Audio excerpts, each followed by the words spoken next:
impactful. So this is going to be a pretty important match here.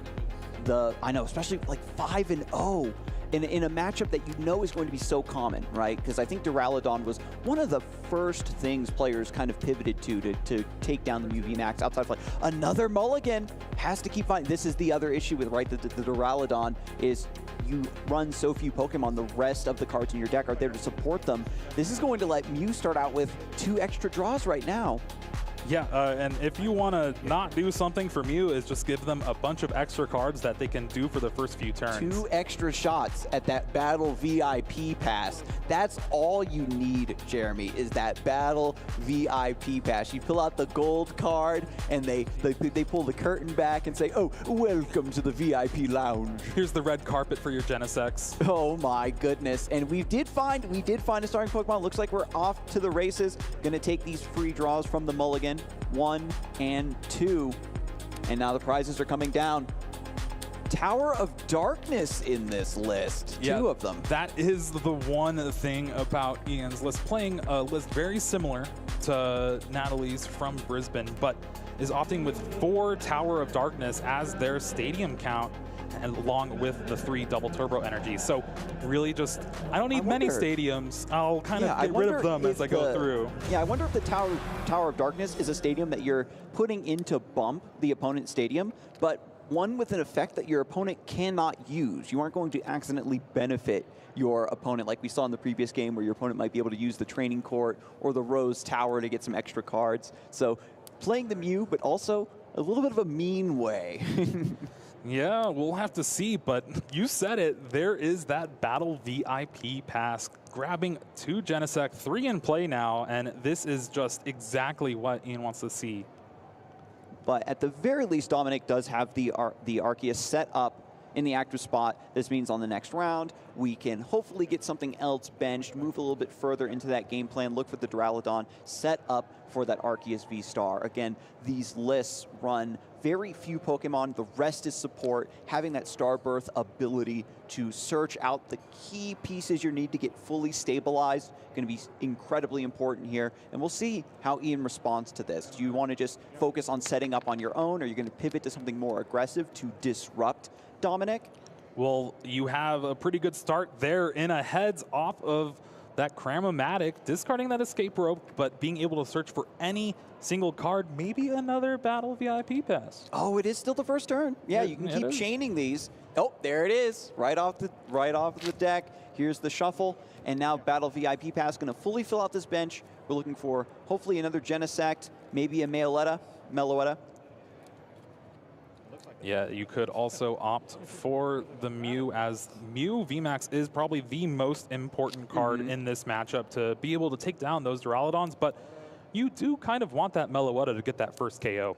Yep, so now we've got 2 in play. Earlier in the broadcast, we did see players able to snipe the early Meloetta to take away that Melodious Echo, buy themselves a few rounds. But now having 2, we have 2 backup units to be able to use that Melodious Echo. Such an important attack for the Mew VMAX list.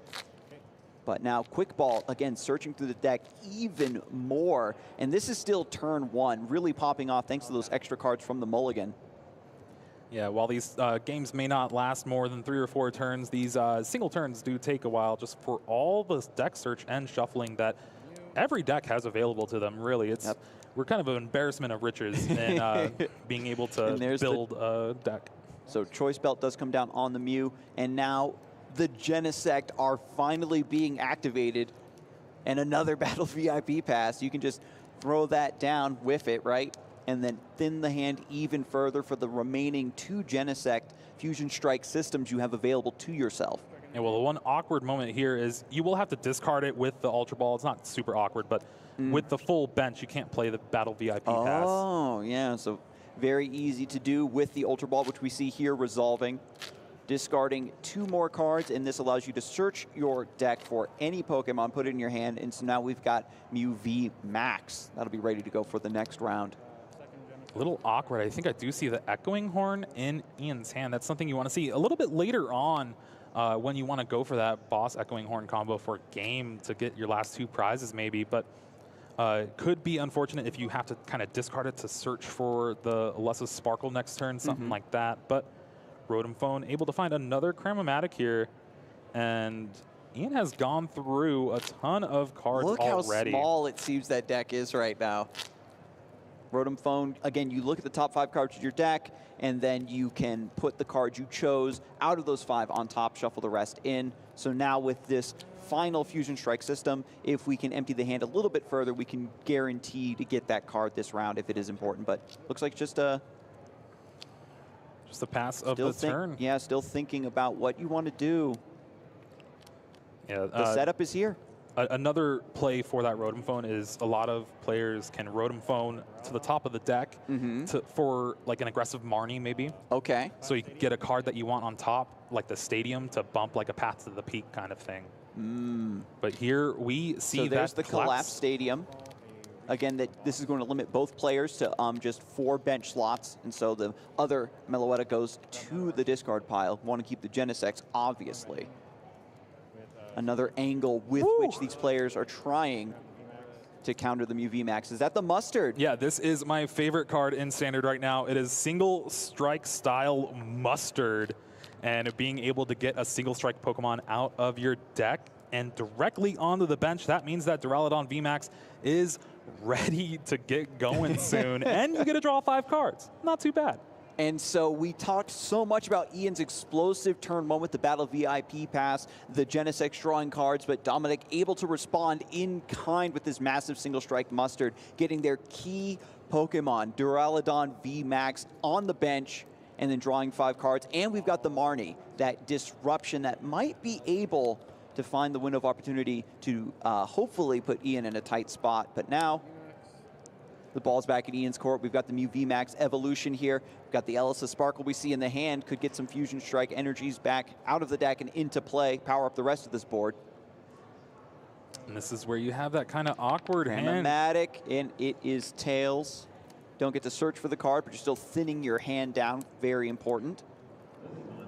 Having to discard the Ultra Ball, but you can't really Ultra Ball that Echoing Horn away, especially in a matchup like this. There you have the Alessa Sparkle getting the 2 Fusion Strike energies. So with a damage modifier or I guess you already have that damage modifier on the Mew. So with just a way to retreat, Ian can take the knockout on the active Arceus V. This is one of the few moments, right, where these Mew decks can show a key weakness is they need the escape ropes, they need like double turbo energy or something to attach and then retreat. But the attach has already happened, right? I think there was a manual attach onto the Mew, or was that just purely that was last turn? Elsa? Yeah. Okay. So a double turbo energy is in out to retreat this Genesect, and that's also why the list from Brisbane got so popular too. It just gives you more ways to interact, especially when a lot of the times your opponents are going to try to strand Genesects up in the active for a little bit.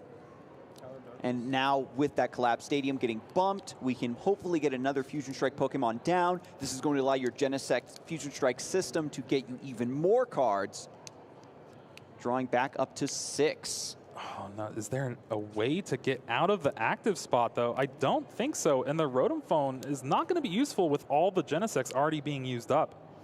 And there's the switch off the Rotom Phone. Oh, man. You can put it on top, hopefully count for it the next round. Might not need it next round. Next game.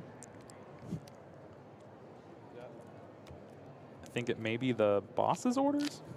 Interesting. So we can see Ian making the decision. Do I want to focus on a card that's good for this round, what I'm trying to work on, or am I just going to let the turn pass, right? Again, as we said, with the Duraludon VMAX about to come into the active, we might need that boss's orders to find a good target to even swing on. Unfortunately, there is a way Ian could have drawn into like that switch or something found off the Rotom Phone with another Tower of Darkness, but having a couple in the prize cards doesn't gonna help too much here. And double turbo energy off the top for Dominic here to go along with a Marnie. Just needs a V-Star to get things going. Hopefully this will pay off. Again, the disruption there, so important. After your opponent plays a Rotom Phone, you know they want to just draw that next card. And so by using the Marnie to make them throw away their other cards to the bottom of their deck, hopefully that card they set up with the phone just no longer has the synergy that they were banking on.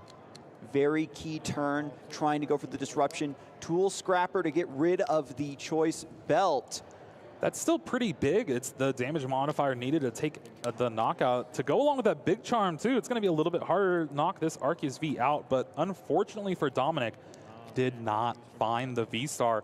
Will be able to charge up the Duraludon VMAX on the bench thanks to Arceus' Trinity Charge. But no knockout coming for Dominic here. And kind of a misstep on both players, just not really getting the things they need on these second turns. You can see how nervous these players are, where you've almost got your setup, and you see your opponent almost has their setup. So when you can't take advantage of your deck synergies and combos, and you have to pass to your opponent, you're just cringing. You're thinking to yourself, are they going to pop off this turn? Did I push my luck too far? Is this going to be a punish? And now Dominic sending the ball back into Mew VMAX's court. All right, we got a reader just making sure what the Duraludon VMAX will prevent and what you need to do against it. Just refreshing your memory, right? I mean, when you're in the online era, you just click on it. Oh yeah, now it's you so gotta much just easier. make sure that you are aware of how all these cards are properly functioning. You've got another choice belt to come through and replace the other. And it was the switch that was on top of the deck with that Rotom phone. So unfortunately, could not find it last turn, but has the seemingly knockout this turn. Had that second choice belt, needs another power tablet to take the knockout on the Arceus. Yeah, the big charm is so important for trying to wall out these decks as much as possible, forcing your opponent to have that extra piece in order to make the combo go through. But even with the Mew VMAX in the active spot, some more deck thinning, some more drawing with the Genesect does still need to happen. Ultra Ball comes through, just getting another card out of the deck into the hand. Yeah, it's interesting to see choosing not to just fail the Ultra Ball, but grabbing the Pokemon to put in hand. Still lowers the amount of cards you're going to be able to draw, but it does thin the deck out. So it's kind of either or. You're going to kind of get it either way. But there's the fourth Fusion Strike energy. Who needs the power tablet? You have the Melodious Echo for 310 damage. Yeah, 280 base, and then the boosted damage from the choice belt. And there's no double turbo energy to nerf that at all, part of this equation. So you're just swinging for max. And by getting rid of this Arceus, at the very least, Dominic does have another Arceus V on the bench, can still evolve into that V-Star, get that Starbirth ability, but you're already, finally, it feels like it's been an eternity, maybe going to take some prizes here. It's been an eternity. It's been 2 turns out. It's turn 3 of the game. Like, even though it's private knowledge? The long term, she said it yourself. I think they're debating about attacking with the Meloetta or keeping the Mew fresh. Again, Mew is the one way to really take down the Duraludon VMAX, but there is 2 regular Vs on Dominic's side of the field that are a lot easier to take knockouts on, so we'll have to see how those progress. So there it is. Yeah, just uses the Melodious Echo with the Mew VMAX, takes 2 prizes. Those 2 Tower of Darkness still waiting there, the prize pool. And this is the kind of awkward state of things for this Arceus Duraludon deck, where you get a pretty good early setup, but if you don't have that Starbirth to kind of set up your hand with a research or something like that, I mean, just look at it. This hand, there's no Crobat in the list. You're not going to be able to draw cards with this Ultra or this Quick Ball, and you're just thinning the deck out. You're probably not even going to play the Pokemon down and do your attack and hope it will be good enough. Especially after that big single strike mustard turn, it seemed like everything was about to connect, but now it's like slipping through Dominic's fingers. Now that Ian has the Mew VMAX in play, has the Melodious Echo ready to go in their back pocket here on the bench, everything you send up into the active is still under threat of getting sniped down. I'm just waiting for Dominic to draw a Duraludon VMAX and discard it to the Tower of Darkness to try to draw a couple more cards. That might be the way to go, honestly. But and we can see, again, in Dominic's list, there is 3 bosses orders. Maybe you just try to bring something up to make things awkward. Well, it's all about having to draw them first. And you're drawing 1 card a turn, it might be a little hard. But there is the 220 damage on the Mew. And it is back up to Iain to see what he can do here. He can retreat to the Mew VMAX double turbo, get a max miracle for 110. You see that in his hand already. That might be the way to go. Now that this Mew has been damaged, we've seen how important it is for the Mew VMAX players to get these big 3-prize Pokemon out of harm's way. This is how you are going to fail your win condition, right? This is how you're going to potentially lose the game, is if your opponent's able to get that first key KO on the Mew VMAX and they just snipe your Meloetta. This is a great card right here. Escape Rope netting a free 2 prizes off either of the Pokemon on the bench with that Meloetta. Then you just need a boss's orders to take the game next turn, and this has been domination from Iain so far. The mulligans into the battle VIP pass, into, like, it's the perfect sequence that you want to see from this deck, and it all came together for Iain, and now just able to go for the, go for the throat here that Dominic has had this awkward round or two of not being able to convert with the Starbirth ability to get those key cards and get truly stabilized. Going to sacrifice the Arceus here to this next Melodious Echo. There you see Rotom Phone just kind of set up the top of the deck. Iain pretty much has everything he'll need. Ton of energy in play. You got that Meloetta to attack with. Got a fresh Mew VMAX. Granted, you have that Mew VMAX with 220 damage, but with the way Dominic's hand is right now, unless there's a boss's orders off the top, nothing really bad is going to go wrong. Mm-hmm. I mean, the Arceus V is just sitting out there. No big charm, no energy. It's just, the thing that has to take the KO from thanks to the Escape Rope. Oh, is Iain deciding about the boss's orders here? I don't think you need to. Yeah, just goes for the KO. Gets that with the Melodious Echo. Again, still 4 Fusion Strike energies in play to hit for that maximum damage. Oh. All right, Professor's Research off the top. This will allow Dominic to kind of claw back into this here.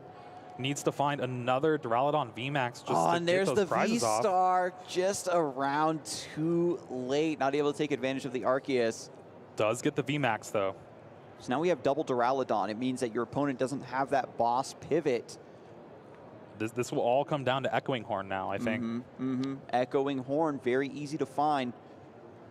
Hopefully, and Crystal Cave. So now we're gonna have a little bit of healing going on. If they're trying to set up, if Iain's trying to set up a 2 or 3 round KO, that can get softened up a bit thanks to the healing from the Crystal Cave. And now the other Mew VMAX is softened up to be KO'd. And now the clock is ticking for both of these players, strangely enough. Well, boss's orders off the top of the deck. That is one combination of the Echoing Horn play to try to pull out this game this turn. We'll have to see if they're able to get their hand down. Do have an Ultra Ball, so they can search thin down, make sure it's in the deck. You're like, okay, good. Let's. We got a game plan. We know what to do. Looking for it, going for the shuffle. That deck is already so tiny. There's 3 Genesect in play. Going to thin the hand even further by just cashing in these power tablets. Drawing back up to 6. There is no Collapse Stadium in play. We're fully loaded here. Another power tablet. Is that all 4 power tablets? Mew VMAX taking their vitamins here. Double turbo. Oh, wait. Reconsiders the attachment. Puts it over on the Genesect instead. Doesn't want that damage to get reduced even further. Another Escape Rope. It doesn't matter which Duraludon is in the active. Doesn't matter which Mew VMAX is in the active. Yeah, as long as you don't retreat for the turn, it doesn't even really matter. Really just looking for that Echoing Horn. So many attached cards and damage counters. You got to move back and forth here. Oh, Quick Ball, Mew, double. No, but the Quick Ball's able to thin down a little bit again. There's 2 boss's orders in their hand. And so we've got 1 more Genesect V. And then the tower. And then the tower. Do they have another tower to discard? Oh, that's 3 boss's There is the Tower orders. of Darkness. Okay. They're going for it. They have it. They had it draw. It was at the bottom of the deck. Wow! They drew their entire deck, but was able to find the Echoing Horn. And with the Tower of Darkness, who would have thought Tower of Darkness able to clutch it out here for Iain? And with that, takes a pretty commanding Game 1 lead here. That was so impressive, and we were kind of speculating about the Tower of Darkness, and we can see the payoff. Yeah. This is a list that wants to run cards in twos, right? Because we've seen like Cross Switcher and Cram-O-Matic and Ultra Ball, these cards that you need to have so many other cards in your hand to make work. And so, yeah, I have Tower of Darkness that I can bump stadiums with, but I can also discard the other Towers of Darkness to get that extra little bit of card draw. It was fantastic. Yeah, well, if you think about it, a lot of lists are running double Rose Tower, right? Rose Tower, you're able to draw until you have 3 cards. But with Genesect and all that stuff, if you have an empty hand, you're pretty much winning anyway. Yeah. And with this Tower of Darkness, it just gets you over that last little bit you need. If you go through all 3 Genesects, you Rotom Phone, you can still grab that. And as we saw there, Iain just putting on a showcase, going through his entire deck. Entire deck. Now listen, I know that a lot of players have probably joked about VMAX's ability to draw through the entire deck. We kind of use it in a hyperbolic sense, but when the chips are down, you've got 2 VMAX in play, they're both heavily damaged. Your opponent's got 2 Duraludon VMAX in play, about to start, KOing your key attacking units. Those Pokemon have to come together, draw as many cards as they can to find that key Echoing Horn tech. Such a fantastic card for this archetype. Yeah, it really swings the matchup so much in your favor. A lot of the times we would see kind of what would happen there without the Echoing Horn. You just have 2 Duraludon VMAX, and you're going to have to max Miracle like 4 or 5 times. If they play any sort of healing, then it kind of gets a little tricky. But with the Echoing Horn, I'm just going to never attack these guys, and it'll be okay. Yeah, that was, and what it really came down to as well, we can't forget, is the Arceus V got KO'd before they were able to get that Starburst, and that 2-ish turns of very awkward, just non-plays, so to speak, just allowed Iain to have so much breathing room to set up that combo and just, again, draw even more cards, right? If it ends up being that your key card is at the bottom of the deck, if you have 2 rounds of Genesect to thin through your deck and draw even more, then it kind of does end up mattering. And looking through Iain's prizes, it didn't look like too much in there. You got a Power Tablet, a Genesect. One of the Genesect. It's basically cards you play multiples of. It's fine. Yeah, nothing key missing. The Genesect might be a little bit harmful, perhaps if like an early Collapse Stadium comes through, but Arceus being set up in the active spot with Path to the Peak. Such a key card. I wonder if you even want to get this set up right away. I guess it's just for the saying, if you have Genesect V, you have to also have a Stadium or else you're going to get locked out.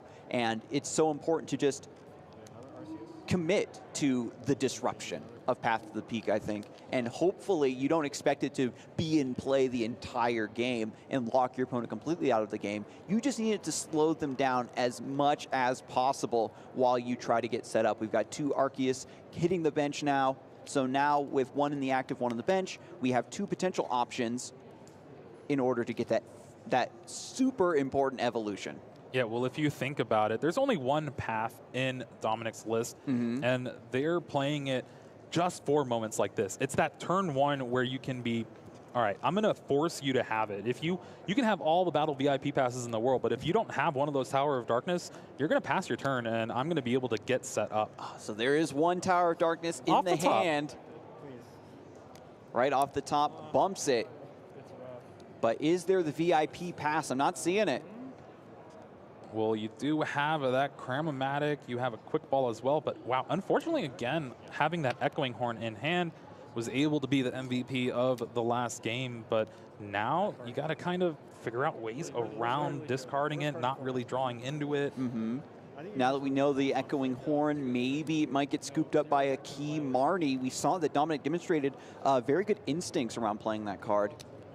Quick Ball discarding the double turbo energy, and that's just a sign of I am going to try and get 220 damage to knock out this Arceus V. So you really need 3 Fusion Strike energy in play to do that. So if you attach that double turbo, you're just already committing to not doing anything this turn. So plays the power tablet, can draw 2 cards now, up to 3. Well, that was a pretty good card in Quick Ball. Now another Genesect. You spin the wheel again, and this is what the deck does. It just claws out of these awkward hands.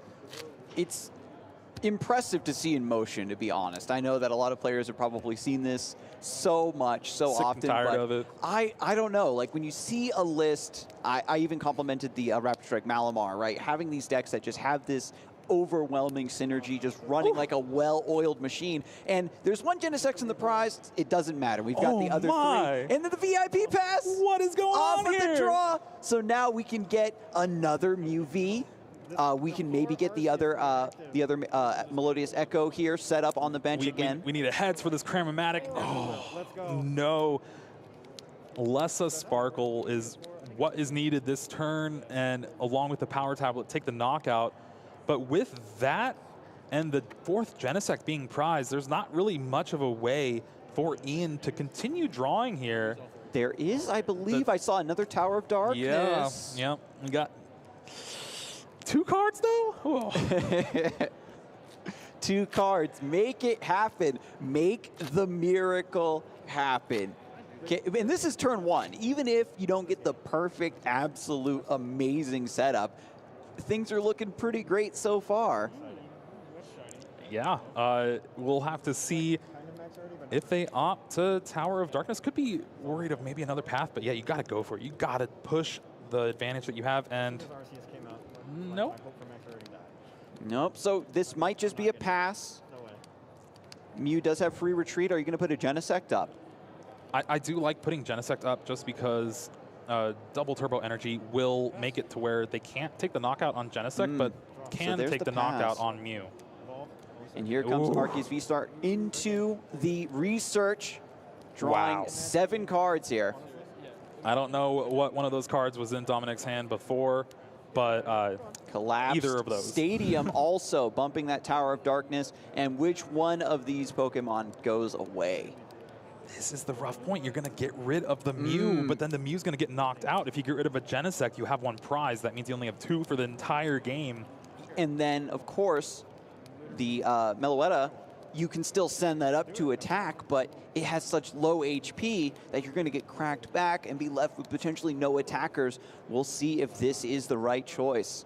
And having to discard that Tower of Darkness last turn to try to extend the turn, this Collapse Stadium might stick in play for a little bit, and that's going to be pretty hard to deal with. And now, not using the Starbirth just yet, but does cash in. I was just going to say, I wonder if there's ever a reason you save this for when you're in a tight spot. No. Never save it. You got to get that double turbo energy. We saw how punished Dominic got in that last game, right? Where you need this search now, especially with the Duraludon V on the bench. Maybe this sets up some combo with the single strike Mustard for next round. Yeah, grabbing those 2 cards, possibly just Duraludon VMAX and the double turbo energy to get things set up, like you said. And really, this is the best thing you can kind of hope for from Dominic's side of things. They have, they got the Choice Belt. All right. All right, Choice Belt. Offsetting, right, the damage reduction from the double turbo energy, being able to hit this Mew V.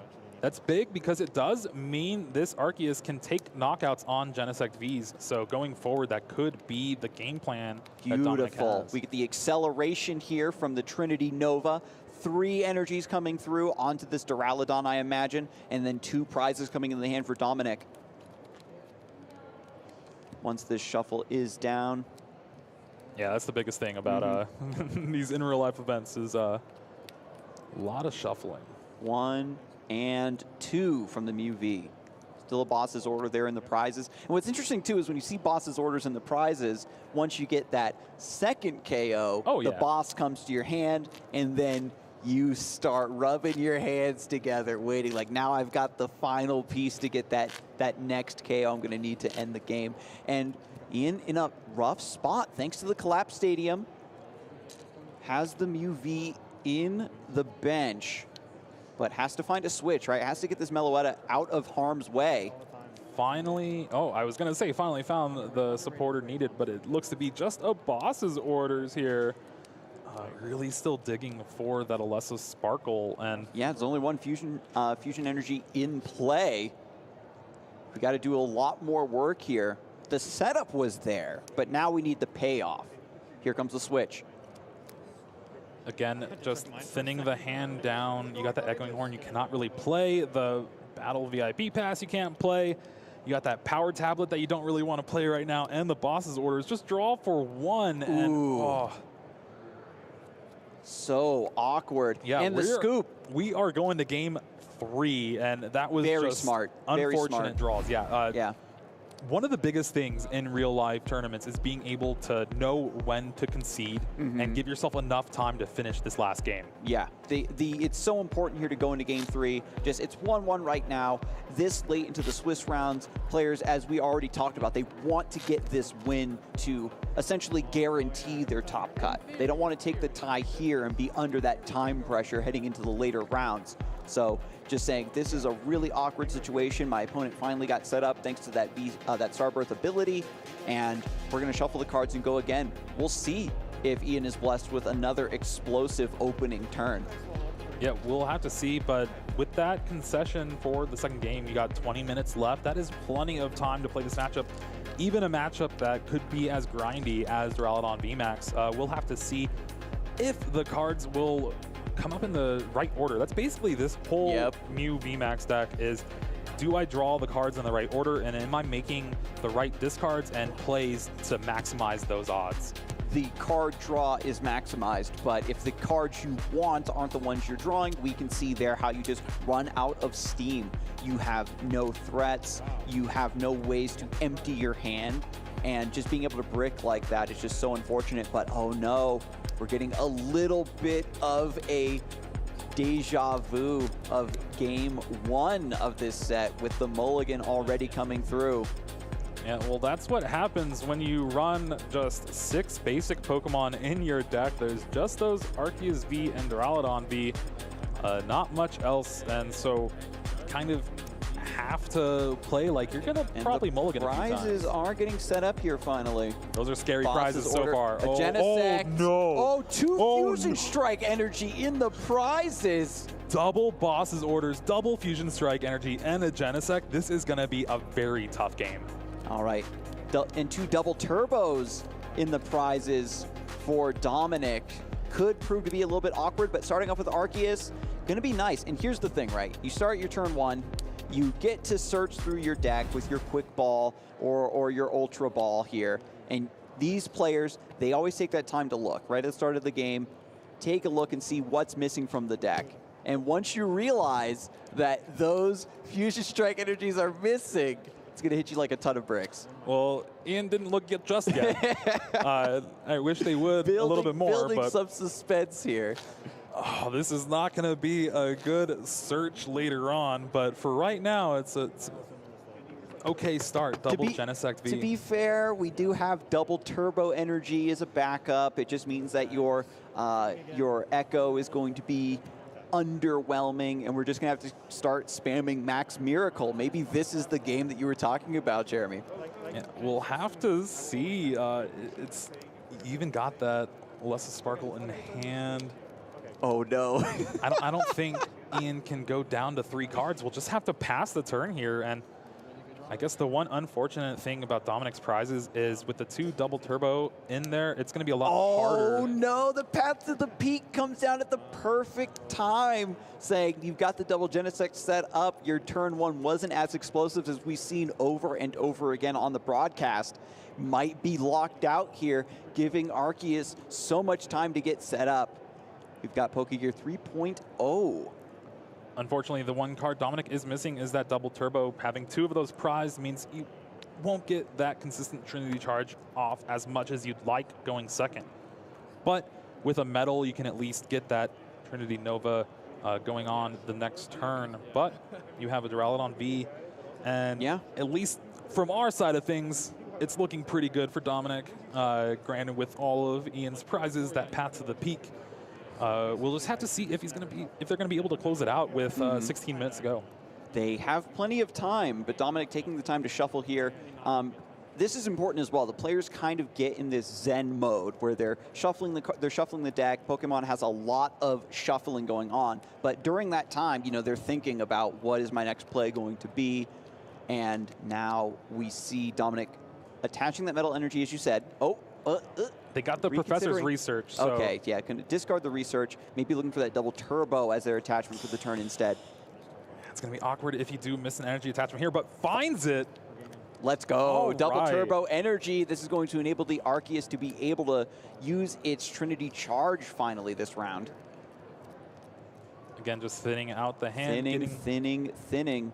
Getting a couple more things to set up. Another Arceus V doesn't sound bad. You really want to guarantee that Starbirth the next turn just so you can get things going. And this is the makings of what happened in Game 2. You have the 2 Arceus set up, so this can't be disrupted. We just need the V-Star to come through, get the Starbirth, maybe set up the Mustard, just completely spiral this game out of control into your favor. I'm sorry, I'm a compulsive shuffler. I'm going to use Trinity Charge. And there you see that Trinity Charge will charge up the Duraludon and that Arceus V for the most part. Maybe 2-1, either or, but... Yeah, I do wonder if this is just going to be 3-on-1 or a different distribution, just in case you want to use another Trinity Charge or Trinity Nova. But nope, Duraludon is set up, and so now the turn goes back over to Iain. With a Path to the Peak in play, can you break this awkward stride? I think I see a Tower of Darkness to bump this and maybe go off to the races. You got that tower, you got the Mew VMAX. There is a Sparkle that Iain can play, but it's not at its best here, but it does guarantee you an energy. 1 and 2, that's all you've got left. Again, searching through for the first time, finally realizing, oh no, wait a minute. There's only 2. Hang on a second, looking again. Looking at the face cam, just make sure. All right. And there's the attach. Does opt to get the second one on that Genesect V on the bench as well. And so now we see, again, the player shuffling while simultaneously constructing a new plan. Melodious Echo essentially off the table now as a move. The highest source of damage for this deck, no doubt. We're going to draw 1 card with Genesect here. Finds, oh no, Echoing Horn. That is not the card that you want to. And we saw how important Echoing Horn was to take down that game, and you don't want to discard it here. But at the same time, if you don't Ultra Ball this hand away, Iain is doing nothing this turn. Without access to Melodious Echo, without access to the Echoing Horn, are you going to go for the Max Miracle spam? No, just a pass of the turn. You don't even have an energy to Max Miracle here. So awkward, and here comes the V-Star. So now we have Arceus V-Star in play, going to activate that Starbirth ability. Dominic just taking a second to think about exactly which cards need to be grabbed. Yeah, unfortunately, the hand is Marnie Switch. Let's make sure to put the Switch in the discard. Yeah, the Switch goes in the discard. So opting for the Marnie here. So this is going to help out Iain a lot. Granted, Dominic is already a few steps ahead in this match. This is a little bit interesting, right? Because when you can very clearly see how awkward of a time your opponent is having to Marnie and let them potentially get a new hand could make this go south very heavily, but when you're this far ahead, you're just saying, I want to Marnie because I want to get my own combos, right, set up. Trying to look for the... Yeah, doesn't go for the Starbirth. Yeah, you don't really need it. You got that 220 damage with that G Max Pulverization, and now it's up to Iain to see if they can find something to do with this hand again. Yeah, there's no threats across the table from you, right? The Skyscraper ability on the Duraludon VMAX prevents all damage done to it by Pokemon that have special energy attached. So we need to find some kind of pivot here with double turbo energy. Honestly, though, there's no pivot really to be had. Double turbo energy can only be attached to the active, and wow, that is just unfortunate series of draws. The Tower of Darkness discarded. Drawing 2 more, we see a Cramomatic. finally gets to make use of those battle VIP pass that have been stuck in hand. And it is a Tails. Still has a quick ball to get another Genesect going, but this is just not where you want to be for Iain and Mew side of things. This is a match where it's very even. It's 50-50 a lot of times, but sometimes it's even more in favor of Mew just for how fast it is and how fast it can get out of the gates. But we've seen here just prizes, the unfortunate order of draws has really kind of hampered Iain these last 2 games. A deck known for its power and consistency, just showing, again, this is a card game. Yeah. And this is always something that can happen to you when you're playing a TCG. It's just the luck of the draw. We've got Escape Rope coming through. Get this damaged Mew VMAX out of dodge and try to set up for a big draw here with Genesect. There's one power tablet still in play. Can we make something happen? 5 cards, only drawing into double turbo energy. There's no other energy in the deck. 2 Fusion Strike energies are prized. 2 Boss's Orders are prized. It's been a rough game 3, but Iain trying to make it work here. I don't think it's really going to happen. You can, if you do find the double turbo energy, you can maybe shuffle the Mew VMAX back in the deck. Oh yeah, with the Psychic Leap, Leap, but you're not doing any damage. Elsa Sparkle. Just, again, to get this out of the hand. We know there's no Fusion Strike energy in the deck. Just going to take a quick search and a quick shuffle.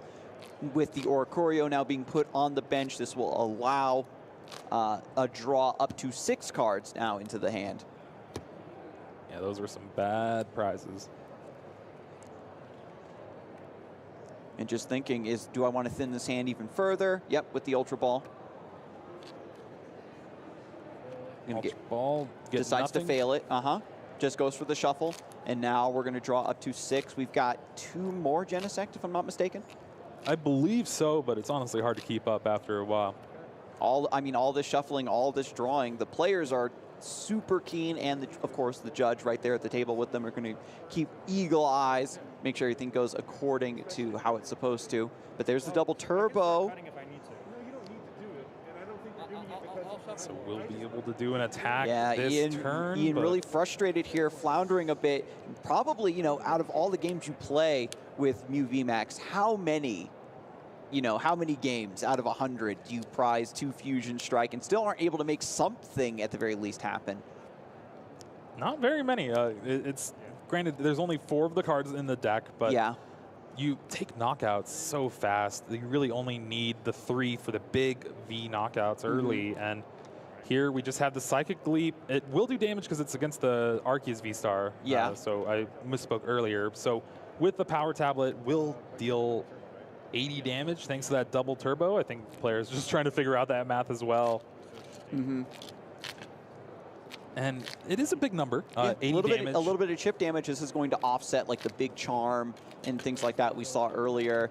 If your damage is further reduced with another double turbo energy, etc., you are still able to swing through, pick up those 2 prizes, pick up, hopefully, get those Fusion Strike energies out of the prize cards, and maybe, jump through and break into the game. Because again, you're just kind of just chilling, sitting here, it feels like, if you're Iain, while Dominic is set up. At the very least, these Duraludon decks used to be one that, okay, I have the Skyscraper ability, you can't damage me, and you're just going to run out of resources and I'll win. But this one has this aggressive pivot to it where you're using that G-Max Pulverizer, you're using that Trinity Nova, and you're getting multiple threats that you can pivot into and set up with. And here we see the Starbirth finding a switch, and then another card, I believe, for Dominic here. And again, just trying to continue the pressure. Probably a Boss's Orders, if I would have a guess, being able to bring up that Mew, take the knockout, really just leave Iain with nothing. And it's really starting to show shades of Game 2, where Iain is just in a corner, has no attackers, no tempo. There's the Boss's Orders for the Mew V being pulled up into the active. And then the swap out. Thanks to that Starburst. Again, Starbirth picking up the switch, and there it is, getting 2 more prizes. And another key attacker gone from Iain's side. This is Game 3. You've got to fight it out. Got to fight it out, but there's some times where a Genesect can't really do much against the Duraludon VMAX here. And look, there is yeah, just nothing. Gonna give it up there. And Dominic able to come back from down 0-1, very blazing fast start to really just pull it together. Sticks tried and true to Arceus, Duraludon. You get your setup, and then eventually you'll just pulverization everything in their way. Yeah, being able to disrupt just enough, like to slow down your opponent and also take advantage of that awkwardness. This is something that sometimes affects new VMAX, but as you said, they can very easily overcome that by taking these quick KOs, digging into their prizes to get any important pieces that might be missing from their overall engine. And just that little drop, turn 1 path to the peak, I think really demonstrating how potent it can be when you employ it at just the right time. Yeah, and with that, Dominic moves on to 6-0 for the day so far.